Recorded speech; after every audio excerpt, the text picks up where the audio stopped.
திருமணமான ஆண்களுடன் நெருங்கி பழகினால் நாகதோஷம் நீங்கும் என கூறி நிர்வாண வீடியோ எடுத்து மிரட்டி பணம் பறித்த குற்றச்சாட்டில் சிக்கிய திருவள்ளூரைச் சேர்ந்த இளம்பெண் ஹேமலதா கைது செய்யப்பட்டுள்ளார்.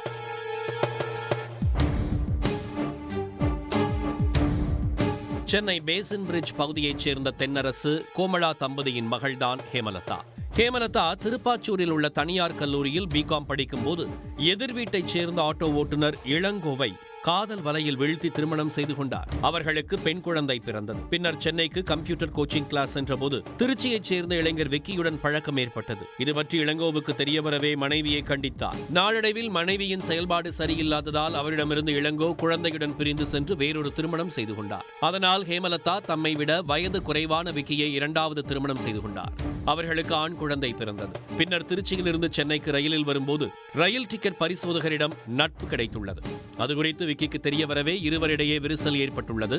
ஆனால் வீட்டை விட்டு வெளியேறி ஹேமலதா விக்கி மீது வரதட்சணை கேட்டு கஞ்சா போதையில் தாக்கி கொடுமை செய்வதாக காவல் நிலையத்தில் புகார் அளித்தார். அந்த புகாரில் விக்கியை போலீசார் தேடி வந்த நிலையில் சாலை விபத்தில் அவர் உயிரிழந்தார்.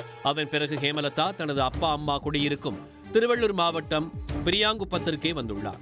அப்போது இளைஞர்களுடன் நெருங்கி பழகி தனிமையில் இருக்கும்போது வீடியோ எடுத்து மிரட்டுவதை வாடிக்கையாக்கிக் கொண்டதாக கூறப்படுகிறது. பணம் தர மறுத்தவர்கள் மீது வேறுவிதமான குற்றச்சாட்டுகளை சுமத்தி காவல் நிலையத்தில் அடிக்கடி புகார் அளித்தார். அப்போது காவல் நிலையத்தில் இருந்தவர்களுடன் தொடர்பு ஏற்பட்டது.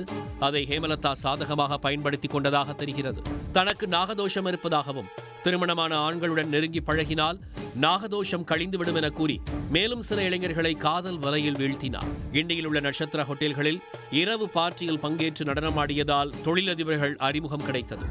தொழிலதிபர்களையும் ரகசியமாக வீடியோ எடுத்து மிரட்டி பணம் பறித்திருப்பது தெரிய வந்திருப்பதாக காவல்துறை அதிகாரிகள் தெரிவித்தனர். அதற்காக காவல்துறையில் பணிபுரியும் எஸ்ஐ ஒருவரை துருப்புச் சீட்டாக ஹேமலதா பயன்படுத்தியுள்ளார். அவரும் ஹேமலதாவுடன் தொடர்பில் இருப்பவர்களை மிரட்டி பணம் பறித்ததாக கூறப்படுகிறது. அந்த எஸ்ஐயுடன் ஏற்பட்ட நெருக்கத்தின் மூலம் கடம்பத்தூர் காவல் நிலையம் அருகே தனது ஆண் நண்பர் ஜெயந்தனுடன் ஹேமலதா ஜூஸ் கடை வைத்தார். அந்த ஜூஸ் கடைக்கு கடம்பத்தூர் வட்டார வளர்ச்சி அலுவலகத்தில் தற்காலிக ஊழியராக பணியாற்றி வரும் திருமணமான இளம்பெண் சென்றார். அப்போது பள்ளித்தோழன் ஜெயந்தனை பார்த்து பேசியுள்ளார். தனது கணவர் சென்னை தலைமைச் செயலகத்தில் கார் ஓட்டுநராக பணியாற்றி வருவதாக தெரிவித்தவர் தனது குடும்ப கஷ்டத்தை நண்பரிடம் பகிர்ந்துள்ளார். அவரும் தமது கஷ்டத்தை கூறினார். அதன் மூலம் இளம்பெண்ணின் போன் நம்பரை பெற்ற ஜெயந்தன் அவரை தொடர்பு கொண்டு தனது வீட்டுக்கு அழைத்துள்ளார். நண்பர் அழைப்பதாக கருதி வீட்டுக்கு சென்ற இளம்பெண்ணிடம் ஆசை வார்த்தை கூறி அத்துமீறியுள்ளார். அதை ஹேமலதா வீடியோ பதிவு செய்துள்ளார். அந்த வீடியோவை பெண்ணின் கணவருக்கு அனுப்பிவிடுவதாக ஜெயந்தன் மற்றும் ஹேமலதா மிரட்டி பணம் கேட்டனர்.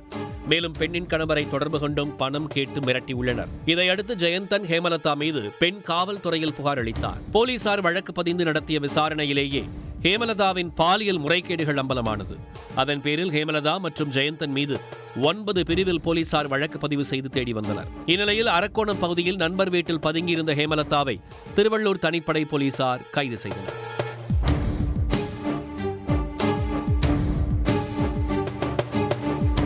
உடனுக்குடன் செய்திகளை தெரிந்து கொள்ள சன் நியூஸ் பெல் ஐகானை கிளிக் பண்ணுங்க.